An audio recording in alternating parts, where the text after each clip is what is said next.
We'll start off by introducing, if you'd like to introduce each of yourselves, and then I'll introduce the topic. Can we start with you, Lena? So I'm Lena Matheson, and I'm the designer behind Softyarn Designs. I design knitting patterns for shawls, sweaters, hats, mittens, and other accessories. And I've been doing that for about 8 years now. Great, lovely, thank you. And Tess. Hi, my name's Tess. I am the designer behind Fluff and Nonsense, but I'm actually primarily a yarn dyer. I only really started designing things about 3 years ago because I really love teaching, and so I like designing things that are deceptively simple but have like nice little easy repeats that make them look harder than they actually are. Yeah, that's me. Lovely. And Ethan. I'm Ethan Pyle. I am also both a designer and a yarn dyer, but I started the other way around as a designer. So I design a lot of shawls, some accessory patterns, and some garment patterns. And a lot of my patterns are inspired by characters from books by Tolkien. So he's one of my major sources of inspiration. And so I started designing about 7 years ago, back in 2018. And then I started dyeing yarn about a year and a half ago. And so that's kind of something new I've added to my business recently. Lovely, thank you. Okay, so to anyone joining us, welcome to the Fasten Off Yarnalong event. Did you ever wonder what designers chat about when they meet? Today we get to find out. For this designer conversation, we're really lucky to have Ethan, Tess, and Lena with us. And we've been asked to introduce the discussion to them on the topic of their favourite environment and how this influences their designs. So I'm going to go the other way around and ask if Ethan would like to maybe start off chatting. Yeah, so I don't I don't think my environment has that much of an influence on how I design, at least not consciously, because I take a lot of my inspiration from literary works. So I guess you could say I get inspiration from the environment of Middle Earth. Um, but yeah, I am inspired more by characters and stories and different knitting techniques that I want to try. So I design anywhere and everywhere I am. I kind of love that. I just designed a vest that was based on The Hobbit and then a shawl to go with it. Nice. Because I love that book and it brings me a lot of joy. Um, when I was designing the vest, I had just gotten this new book of it was new to me. It's not a new book, but it was a book that was all about twisted stitches, and there was this one pattern within it that reminded me of fish scales. And I was reading The Hobbit at that point, and the chapter Riddles in the Dark with Gollum and Bilbo, and I ended up calling the vest mail clad because it reminded me so much of that sort of situation within The Hobbit. And then I ended up designing a shawl to go with my advent calendar. So I was on a massive Hobbit kick this year. I literally started in All right. January, and I've just finished my advent calendar tomorrow. For it's a 12-day one, and it's based around the Hobbit. And I designed a shawl called the Kinsman shawl, and it's a half pie shawl. And you can see how with all the increases, you've got like the lineage that goes all the way down from the very start all the way down to the end. And it was kind of reminding me of the Hobbits and the company of dwarves and how they were all like related and everyone was kin. And like I agree in that. For me, it's not so much an environmental thing. It's more of a something in the story that kind of speaks to me and helps me find an inspiration that way. I'm not so I know there are lots of people that are based on environment, like physical environment. For me, it's more of like books and music, that sort of thing. So I'm not as much in the world of the earth as maybe the world of the sea and air, because a lot of my patterns are, especially my shawl patterns, have mermaid and fairy themes. And Love so I've done a that. number of mystery knit-alongs with those themes, and there's like a little story, goofy little story to accompany each one so that the stitch patterns that you go through in the sections of the shawl have kind of a reason behind them in the story that's accompanying. And what has happened several times is that one of the stitch patterns that I include in the shawl I find either so attractive or so much fun to work that I wind up then designing subsequent patterns based on that. So I don't have the shawl with me right now, but there was a one called Fairies in the Snow, and it had a pattern all along the edges of this crescent shawl. And I found that stitch pattern really enjoyable to work and decided to make a hat out of it. But when I did it in the fingering yarn that I had made the shawl in, I wasn't really satisfied, and I kind of worked my way up in yarn weight and yarn weight. And I have it here, this um, Aspen Glow hat is in bulky yarn. It took me so many iterations to get here. But I wear this hat all the time, and it turned out to be one of my most popular patterns because it's a really fun stitch pattern, which is what I had discovered when I was making the shawl. And that has happened to me over and over, that the work that I do in designing the shawl then leads me down the road to other designs. So Nice. do you guys find that also that one thing kind of dominoes into the next? Yep. Yeah, Hmm. Yeah, very that is much. happening to me. I'm actually designing my first mystery knit along shawl right now. And um one of I had I'm not going to tell too much about it because I don't want to give too much away, but the inspiration for it, I developed my own stitch pattern that I've never seen anyone do anywhere else before. Um, Cool. and I loved it so much that I'm designing a cowl that's Mm, just that stitch pattern because I had the perfect yarn for it in my stash. So yeah, I'm that same thing is happening to me right now too. yeah. What style is the shawl that you're working on for the mystery knit along, or what shape? It's half circular. So I thought about using the half pie construction, but then when I was planning it out with the different stitch patterns and things that I was planning, um, ended up going with diff not the half pie shaping method. But yeah, it's been a lot of fun. I have been wanting to design a mystery knit along pattern for a while. Um, and so I finally had the right occasion for it, and it might have to be something I do again. Mhm. So do you guys find that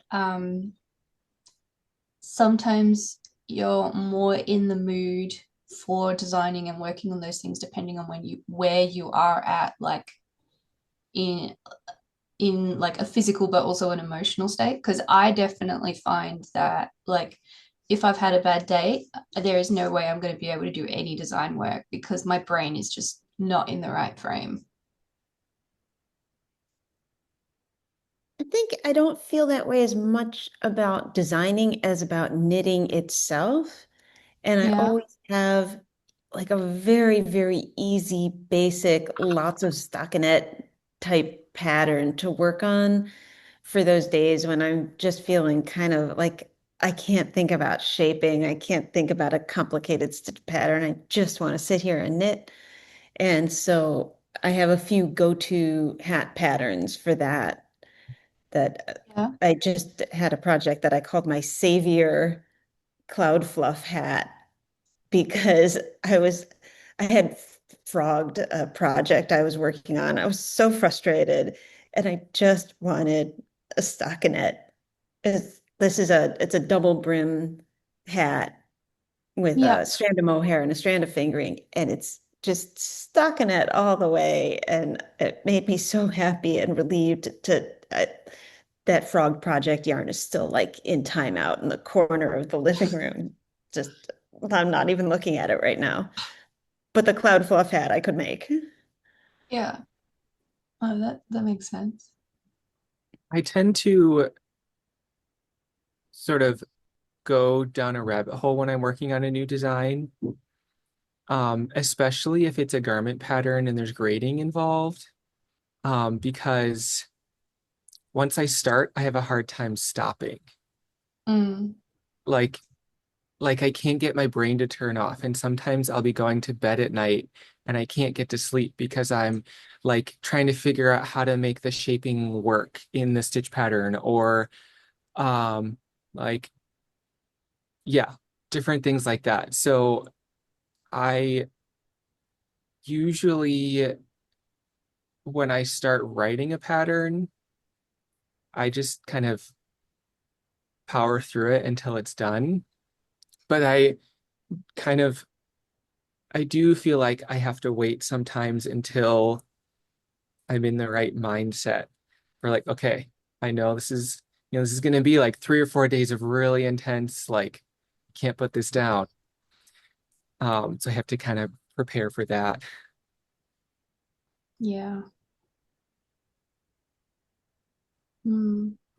I was just I thinking find about it. with so I have never had to use spreadsheets until I started, yeah, I know, until I started designing sweaters, and I wanted them to be size inclusive. And so my sweater patterns have like 9 or 10 sizes. And so getting the pattern right across all those sizes required me to learn spreadsheets, which I found kind of daunting. But then I I love became like, spreadsheets. yeah, I became like a spreadsheet monster. And once I start in with the grading, it's like Ethan said, I don't want to step away from the spreadsheet, and I will just sit there riveted for like hours. It's kind of probably bad for my health, but temporary, you know. And I've found that I really love the spreadsheet. So most other people had more familiarity than I did when they started that sort of thing, but I've had a lot of fun with it. Yeah, I was also new. Like, I didn't really use spreadsheets before I started writing garment patterns. In my first garment pattern, I actually graded mostly without a spreadsheet, Oh, um, and was like, okay, this is not gonna work. I have other garment pattern ideas that I want to make, but I'm gonna have to figure out another way to do this. And then like after a few garments, I started to become more comfortable with it, and then I was really my last garment pattern, my Nessa raglan pattern. Um, I added, I used compound shaping. It's a raglan pullover, and I used compound shaping in the yoke. And I was so proud of that spreadsheet because it had like the decrease rates were different for each size, and it's 9 sizes. Mm. So like when I finished that spreadsheet, I wanted to show it off to everyone. Like, look at my awesome spreadsheet that has these decrease rates like perfectly and stitch counts and everything. It was great. That's I really know funny. just what you mean. The next time you have a spreadsheet triumph, just call me up and I'll admire it and clap and all the things. Yeah. So that's actually really funny because I also use spreadsheets, but I also use them graphically. So I I have a really, really hard time picturing stuff in my brain. So if, for example, I told you to close your eyes and picture an apple, you would probably be able to see an apple behind your eyes. I actually can't do that.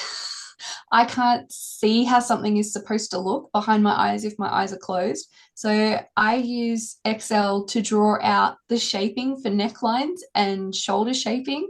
And so my last, so for the mail clad vest, I had 10 sizes, and I drew out every single size for the neckline and the shoulder shaping for the front and the back, because that's how my brain worked. And so I've got my very comfy chair here, but since we're talking about environments, what you can't see is behind me is a cat bed, and next to me is a chair. And while I was sitting at my computer, I had one of three cats either next to me or behind me or somewhere around me to encourage me while I was painstakingly filling in all of those Excel spreadsheet cells. So it's actually a really handy way of using it. And I don't think a lot of people think about using Excel to graph things just by filling in the little cells. But you can do it because essentially all you have to do is turn each cell into a square, and then you can just fill it by filling it with color. And it works really well for color work, but also for things like shaping and decreases. And yeah, because you can merge cells in between. You can like put total number of decreases across for the neckline, and then you can go total number of decreases for each side for the underarm. It's really handy. Wow, I'm fascinated by that. And I would, if you have a chance when we're done with this, I would love to see just Yeah, a no, I'm screenshot more than happy to of show how you. that works. I'm very, very interested in that. Yeah, so That's I'm a similar. very visual person, but I can't picture stuff in my head. So I need to physically either draw them out or have like inspiration pictures around me. Yeah. So yeah, I realized that what you can see behind me is the professional side of my office. The side behind my computer has got stuff like stuck everywhere along the wall. Because yeah, nobody really wants to see the unprofessional side of the designer and the dyer. Yeah, well, I kind of want to see the cat. She may or she may not come in. I actually have three. Um, and one's an elderly cranky baby. She's nearly 14, and then I've got two younger ones, and they keep each other very amused. Um, but it's morning and there's sunshine today, so they're probably lying in the sun on the other side of the house. Ethan, do you have pets that accompany your design journeys? I don't have any pets right now. I had pets growing up, but right now I have kids and that they keep me busy. No, no distraction there, I'm sure.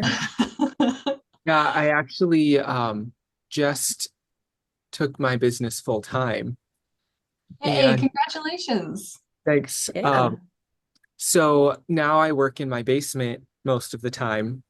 And it has been an adjustment for my kids to have dad be home, but not available all the time. Yeah. But Do you my have like a little sign that you put on your door saying daddy's working? no, I'm a week and a half into it now, and Mm, my oldest, who just turned 3, has adjusted really well. But she'll come down every once in a while to visit me, and she'll look around and say, "Daddy, I love all your yarn." And then she'll go upstairs and pretend she's dyeing with black walnuts, cute. and so that's really fun. That's sweet. What about you, Lena? Do you have any animals that like help you as you charge into design battle? Well, I'm not sure that I would characterize my cat quite that way. She likes to be in my vicinity, but not actually in my lap or touching me in any way. She'll be like off to the side. Um, but I did wind up designing a knitting pattern based on her because what I realized is that she thinks that human skin is really yucky and not to be touched. She only wants things that are fuzzy. She is fuzzy. She wants to touch things that are fuzzy. Okay, fine. So if I want to lure her onto my lap, which I do, um, I need something fuzzy. And so I designed this it's just a very basic cat blanket out of faux fur yarn. And I have them sprinkled all over the house so that anytime she's near, I can grab one and throw it in my lap and hope that she'll come over. That's really cute. That's great. That's Yeah. amazing. My kids also like to squish the yarn, especially I have one in particular who likes to come over and like squish a skein of yarn. But he's 26. So you I'm can look 33. I forward to haven't really years to stopped. come of yarn squishing. Yeah. Yeah.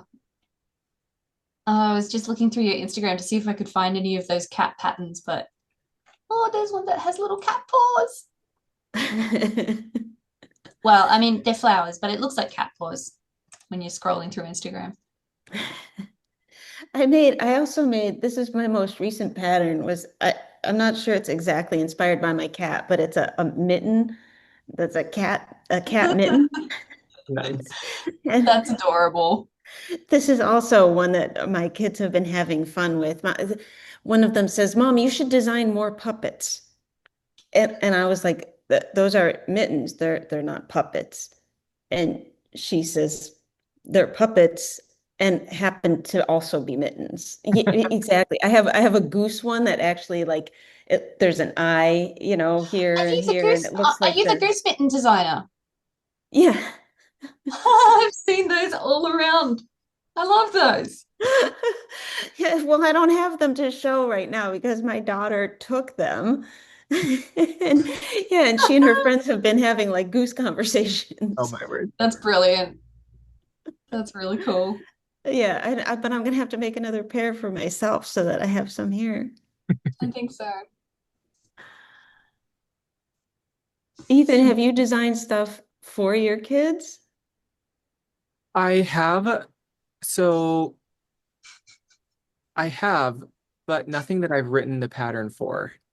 I have a cardigan that I designed in sand stitch, which is basically seed stitch with an extra row stockinette in between each row. Um, Mhm.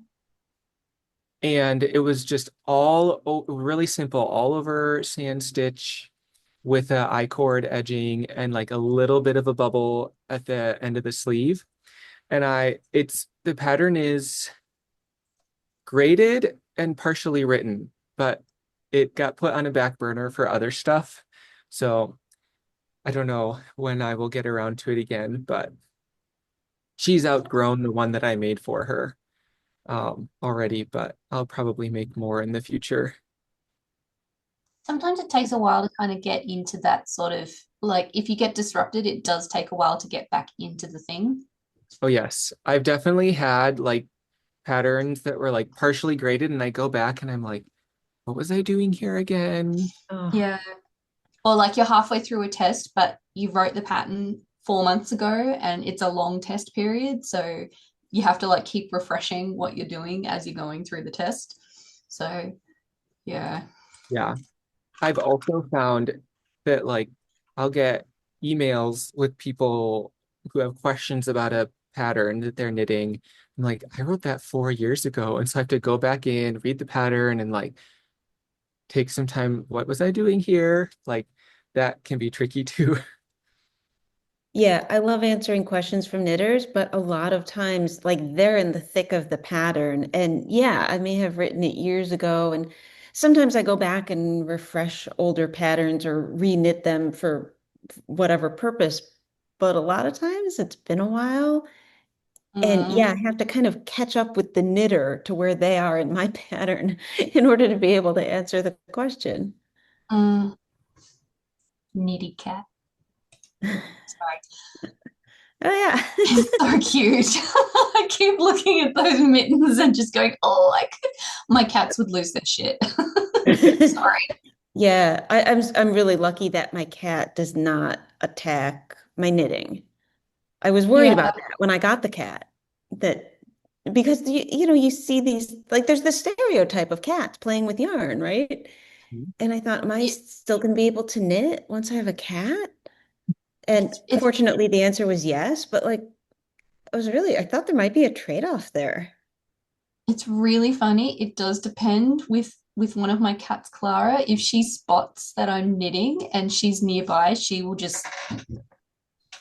lock on and you can see that she's fighting the intrusive thoughts of bat the string, bat the string, bat the string. It's always really amusing to me seeing that sort of stuff with the cats and the yarn. And there's a really big proportion of designers, I think, who have little fairy companions or human companions that kind of inspire their work. Yes, I have a giant knot of yarn from my scrap bin that I haven't had the time or the mental energy to tackle untangling yet from my 16-month-old who wanted to play in the scrap yarn bin. Oh no. Oh no. Well, I mean, it's a scrap yarn bin, so It might just stay knotted scrap yarn forever now. We'll yeah. see. Sometimes it But just never sometimes, becomes worth the time or mental energy. And like that might just be okay. Yep. so I've only ever had that happen twice, and it was with yarn that I was dyeing, and the tie for the yarn broke while I was lifting it out of the pot to put the next layer in, and the Uh, tie broke and it dropped. And the process of dropping into hot water agitated the yarn enough that it got stuck. And that's only ever happened twice in 3.5 years of dyeing, but each time it was just like, oh, I just can't deal with this right now. That's I'm just gonna start again. I'm just Yep. gonna start again. I can't deal with this because it's 400 meters minimum of trying to untangle it. And sometimes you get lucky when they break and they fall into a nice, like, and it's still in its skein and it hasn't tangled on itself. But like if it's going into a pot, sometimes they go through themselves and then they start to twist, and it's just Yeah. a nightmare. yeah. I know there's a group on Ravelry of people who volunteer to untangle other people's yarn. That sounds And incredible. I have never taken advantage of that, but I love that it exists. Oh, wow. I've actually done that at my local knitting group. When it's not my yarn, I'm very happy to do it. But when it's my yarn, I get really angry. I think that might be part of the magic of that group is that it's not their yarn. That Yeah. Yeah, probably so is really important to the task. it's not an emotional investment for them, but like when Mhm. it's somebody else's yarn, I'm very happy to do it because I find it quite relaxing. Because for me, it doesn't matter. They've already given up on it if I'm just having a play. Maybe you So should join the group would be nice. with I all don't your think extra time, I'm sure. there's probably all the extra time I have doing the yarn dyeing and the designing and the full-time business. Yeah. Yeah, maybe that wasn't a good idea. Not a problem. Oh, that's the name of the group. Thanks, Yeah. Angie. Not a problem. Oh, wow. Detanglers by, Oh, oh all my right, God, that was you good can to tell sort it you. by location. That's amazing. Wow.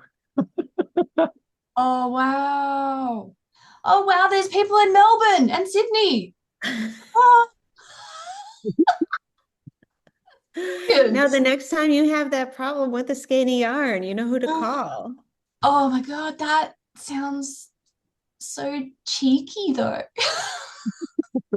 Well, I mean, they're volunteering to do it. I know.